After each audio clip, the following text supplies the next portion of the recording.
Hello everyone, back tuning into today's second video. We're going to have a look at the weather next week to 10 days for today's second video. It takes us into the start of July. Still signs of a heat wave next week, so we'll be talking about missing videos quite a bit just lately. It looks like high pressure will be building up from the Azores, and yes, we are likely to see those temperatures shooting up next week. So 30 degrees or more looks achievable. I think we'll be knocking on the door of 80 Fahrenheit or 90 Fahrenheit even next week. So I'll talk through all the very latest in a moment. Before I get on with that though, just say that today's first video was a verification for the spring 2018 forecast.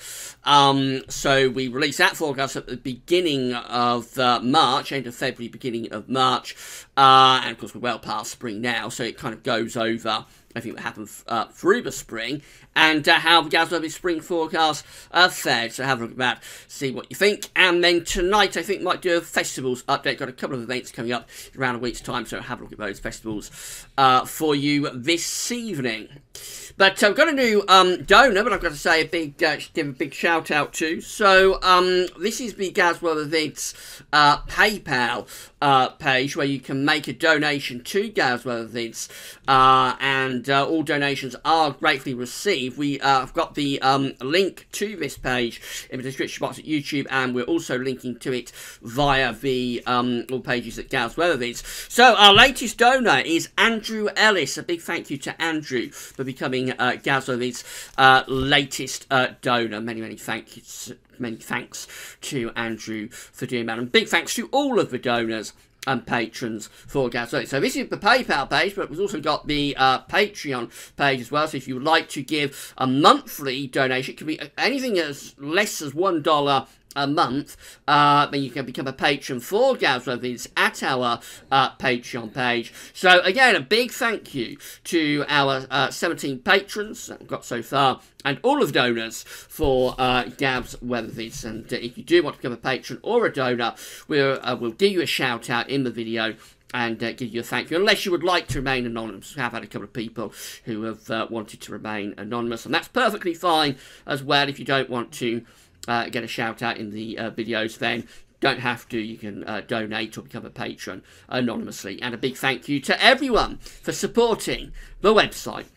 Right, so we'll start with the 500 millibar height anomaly flowcharts from Penn State University. We've got the ECMWF here on the top, and the GFS is on the bottom. 500 millibars, 80,000 feet is an area in atmosphere. High pressure, low pressure are being moved around by a jet stream running above. Red extrapolates high pressure, and blue extrapolates to low pressure. These are the mean flow charts for 7 to 10 days. This takes us into the start of July. We find we've got a big area of above average heights centred over the top of the country, with below average heights out to the northwest and also down to the south. The jet stream is being pushed off in that sort of direction. Let's get rid of them because they're wrong. So we want to put H's there, not L's. We've got high pressure, of course, going through there, and we've got the low pressures going on up there. The jet stream is being pushed off up to the north, and so we're under this big and vast ridge of high pressure across the UK and most of northern Europe as well. It extends through a very long way from the Atlantic, right over on the west coast of, or I should say the east coast of America, through to central parts of Europe and all places in between. See this big ridge of high pressure. It's a very stable ridge of high pressure, so it's likely to be bringing lots of very warm, if not hot conditions, and the centre of it is right over top of the UK. This is the GFS as well, and this shows a big area of above average heights right over top of the country. Again, the jet stream is going up there, so it's pushed well to our north, and we're under this vast, extensive ridge of high pressure. So both of these models, GFS and the ECM, are predicting really settled weather, very dry conditions, no doubt very hot as well.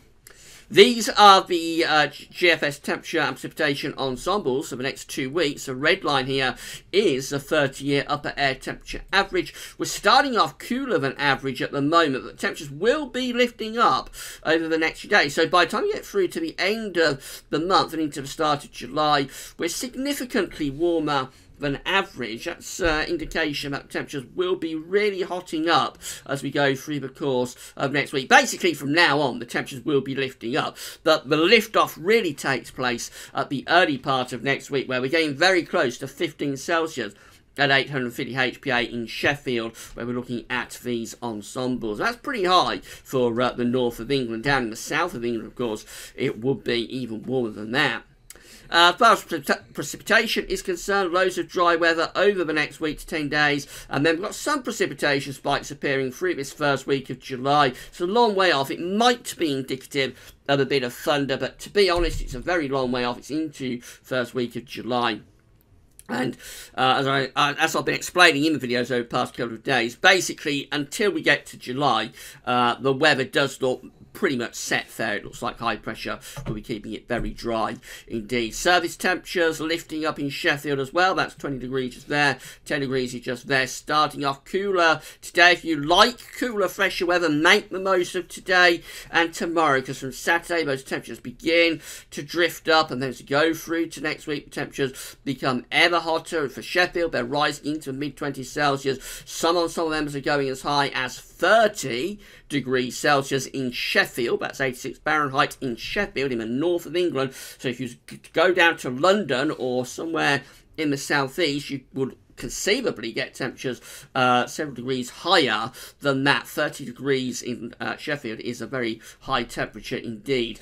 And keeping it very warm really through this first week of July, maybe just a little bit of a drop back as we get deeper into the first week of July, but essentially the weather does look hot as we close out the month. Temperature anomalies for the next week, from the 21st of June to 29th, are coming out warmer than average for the UK and for Ireland as well. These anomaly charts will be trending warmer in the days ahead. Precipitation anomalies very substantially drier than average. Most parts of the UK seeing less than 5 to 10% of average. So really dry conditions for most parts of the UK, Ireland and France as well. Right, so this is the GFS chart for Sunday, with high pressure centred over top of the country. It's anchored to the UK, and as you go through into next week, the high pressure is still there, dominating the weather up to the middle part of next week. Look at that, no change. The high pressure is well and truly in control. The jet stream is indicated by the black line on these charts, and that's shoved off well to our north, keeping this big vast area of high pressure centred over the top of the country, and also a little bit to the east. The flow is drifting in from an east to southeasterly direction. Very warm upper air temperatures, so this air mass could easily be lifting temperatures to 30 degrees by the middle of next week. Then we go through the second half of next week. No real change. High pressure remains dominant. Possibly slightly cooler air moving in from off the North Sea, particularly from the south and east, by the end of next week. But essentially, the pattern remains the same. High pressure is dominating the weather. That's how things are looking at day 10. Just try to turn a little bit more unsettled at day 10. We've got low pressure to our south and southeast, so that could be trying to bring some thunder in from the east. And also low pressure is trying to have another go at getting itself together to the northwest of Scotland. So that would be trying to bring the jet stream in those areas of low pressure in from off the Atlantic as well. But none of it really comes to very much, and as we go through this first week of July, actually the high pressure just sort of sitting very close to the country, and even starting to re-intensify perhaps as we get through towards the 7th of July, as far as we can go with this GFS run. So that keeps hot weather going right way through the first week of July. ECMWF looks like that. High pressure again routed to the country over the weekend and into the start of next week as well. The high pressure is centering over the UK, and it's a little bit to our east as well. And this ridge extends from the Atlantic through the UK and into much of northern Europe as well, and the high pressure just goes on with the ECM right way through to the end of the run, which is Sunday the 1st of July. The high pressure is centred over top of the country, so really warm, if not hot weather from start to finish next week, and very dry conditions too. And finally, the GEM looking like that. The high pressure is dominating the weather through to the middle of next week. Actually, it continues into the second half of next week. The winds, hot winds, are coming up from the south or southeast by the middle latter stages of next week, so it looks really warm, if not hot, going through to the end of that GEM run, which is Sunday the 1st of July.